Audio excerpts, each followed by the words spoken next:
Saya Syarifah Anissa Namira dari Universitas Negeri Makassar, jurusan Psikologi Pendidikan dan Bimbingan. Pada kesempatan kali ini, kita sama-sama akan belajar mengenai konseling kelompok. Berbicara tentang konseling kelompok, menurut Nurisan, konseling kelompok merupakan suatu bantuan pada individu dalam situasi kelompok yang bersifat pencegahan dan penyembuhan, serta diarahkan pada pemberian kemudahan dalam perkembangan dan pertumbuhannya. Nah, sedangkan Hati pun mengatakan bahwa konseling kelompok adalah bentuk konseling yang membantu beberapa individu yang diarahkan mencapai fungsi kesadaran secara efektif untuk jangka waktu pendek maupun menengah. Nah, berdasarkan dua pendapat para ahli tadi, kita dapat simpulkan bahwa konseling kelompok adalah upaya bantuan yang bersifat pencegahan dan perkembangan kemampuan pribadi sebagai pemecah masalah secara kelompok atau bersama-sama dari seorang konselor kepada konseli. Nah, berbicara tentang bimbingan konseling kelompok, kita pasti akan berbicara mengenai konselor. Nah, teman-teman sudah tahu apa sih itu konselor? Kalau belum, saya akan memberitahu. Konselor adalah pihak yang membantu klien atau konseli dalam proses konseling sebagai pihak yang paling memahami dasar dan teknik konseling secara luas. Konselor bukan hanya menjalankan perannya sebagai fasilitator bagi konseling, melainkan juga bertindak sebagai penasehat, guru, konsultan yang mendampingi konseli sampai konseli dapat merumuskan dan mengatasi masalah yang dihadapinya. Dalam hal ini, konseli dapat mengambil keputusannya sendiri. Nah, dalam melakukan proses konseling, konselor harus dapat menerima bahwa kondisi konseli apa adanya. Konselor harus dapat menciptakan suasana yang kondusif saat proses konseling berlangsung. Posisi konselor sebagai pihak yang membantu menempatkannya pada posisi yang benar-benar memahami dengan baik permasalahan yang dihadapi oleh seorang konseli. Nah, berbicara tentang konselor, ada 3 karakteristik konselor yang harus dimiliki, yaitu congruence, unconditional positive regard, dan empathy. Nah, congruence sendiri yaitu seorang konselor terlebih dahulu harus memahami dirinya sendiri. Antara pikiran dan perasaannya, pemahamannya harus serasi. Sebelum memahami orang lain, konselor harus memahami diri sendiri. Yang kedua itu unconditional positive regards, yaitu konselor harus dapat menerima dan respek kepada konseli walaupun konseli tersebut tidak dapat diterima oleh lingkungannya. Nah, dan yang terakhir yaitu empati. Nah, empati itu adalah memahami orang lain dari sudut kerangka pikirnya sendiri. Empati itu yang dirasakan juga harus ditunjukkan konselor. Konselor harus dapat menyingkapkan nilai-nilai sendiri, tetapi tidak boleh larut dalam nilai-nilai klien. Nah, itu tadi adalah konselor. Apa karakteristik dan pengertian konselor? Sekarang kita akan masuk ke peran konselor. Nah, peran konselor adalah apa yang diharapkan dari posisi yang dijalani oleh konselor dan persepsi dari orang lain terhadap posisi konselor. Nah, sedangkan fungsi didefinisikan sebagai hal-hal yang harus dilakukan seorang konselor dalam menjalani fungsinya.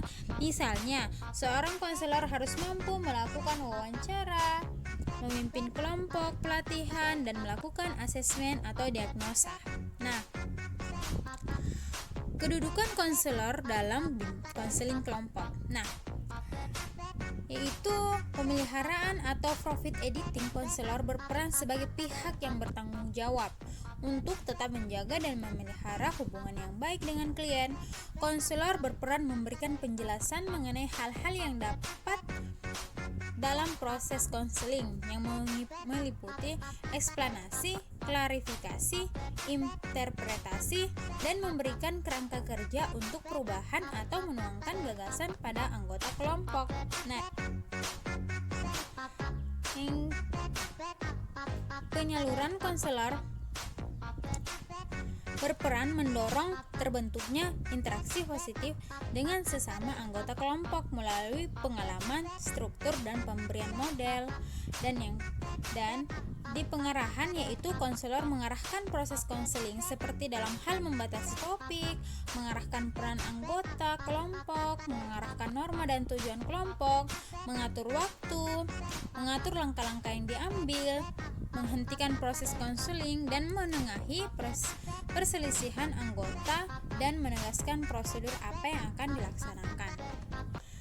Nah, setelah kita membahas tentang konselor, tidak etis sih rasanya kalau kita tidak membahas tentang konseli. Nah, konseli adalah pihak yang diberi bantuan. Nah, Williams mendefinisikan konseli adalah setiap individu yang diberikan bantuan profesional oleh seorang konselor atas permintaan dirinya sendiri atau orang lain.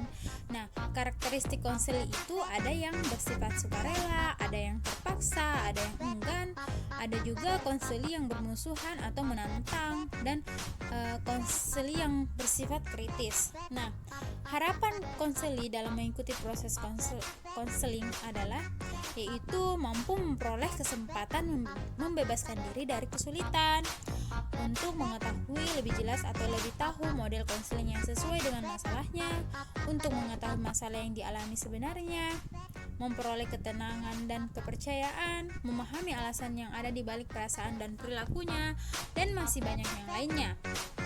Nah, sedangkan kebutuhan konseli, dasarnya mereka mengikuti proses konseling. Kebutuhan adalah membutuhkan kebutuhan psikologis.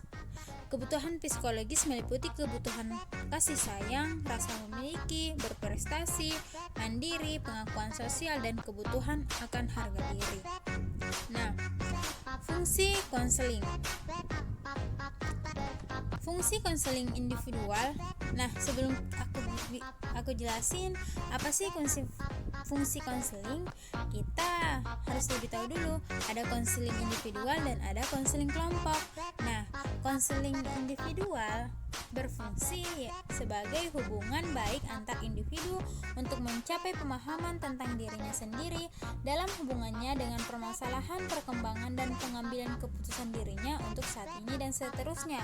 Sedangkan fungsi konseling kelompok yaitu sebagai upaya bantuan kepada individu dalam suasana kelompok yang bersifat pencegahan dan pengembangan, diarahkan kepada pemberian kemudahan dalam rangka pertumbuhan dan perkembangannya.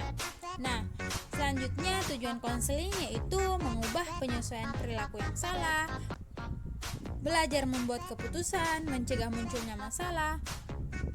Nah, itu tadi adalah tujuan-tujuan konseling. Nah, sekarang faktor yang mempengaruhi proses konseling yaitu struktur, yang kedua inisiatif, dan yang ketiga dan faktor-faktor yang mempengaruhi konseling kelompok yaitu antara lain membina harapan, universal, pemberian informasi, altruisme, pengulangan kolektif berkeluarga primer, perkembangan teknik sosialisasi, peniruan tingkah laku, belajar menjalin hubungan interpersonal, kohesivitas kelompok, katarsis, dan faktor-faktor eksternal. Sedangkan struktur konseling kelompok yaitu mencakup jumlah anggota kelompok, homogenitas kelompok, sifat kelompok, dan waktu pelaksanaan kelompok di konseling kelompok. Nah, itulah tadi penjelasan mengenai konseling kelompok. Semoga kalian paham ya. Tetap semangat, tetap jaga diri, jaga keluarga, tetap menjaga jarak, apalagi di masa pandemi seperti ini. Dadah semua teman-teman. Assalamualaikum warahmatullahi wabarakatuh.